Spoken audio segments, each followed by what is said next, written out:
Stop trying to get your buyer to say yes.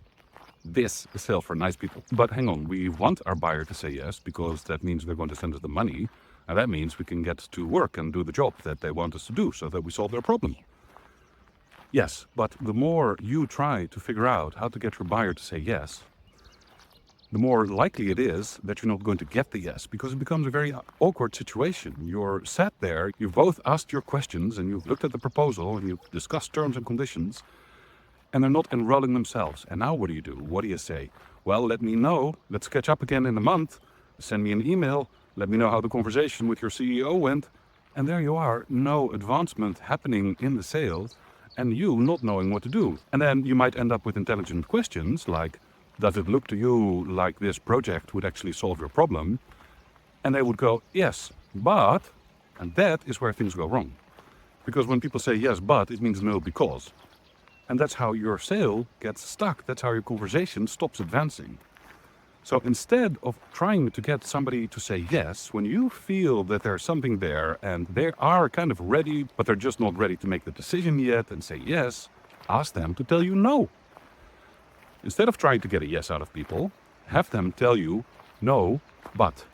See, when you ask for a yes, and the answer is yes, but, that is where the conversation stalls. But if you ask them to say no to you, would it be a bad idea if I write a proposal for you? Then they're going to give you an answer that says, no, it's not a bad idea, but before the proposal makes sense, I have to talk to my CEO. Okay, now you get to continue the conversation. Because you asked them to tell you no instead of trying to get them to tell you yes.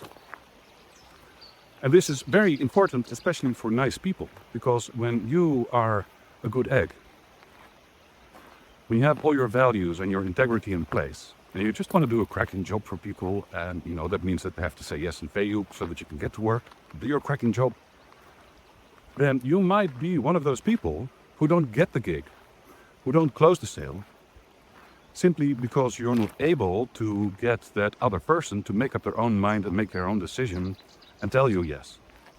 And the more you try to figure out how to get them to say yes, the more difficult and awkward and tense it becomes. So instead, what you want to do, ask your buyer to say no. Make it okay for them to tell you no. It seems that at this moment, you're not able to make a decision on this. Should we park this deal for later in the year?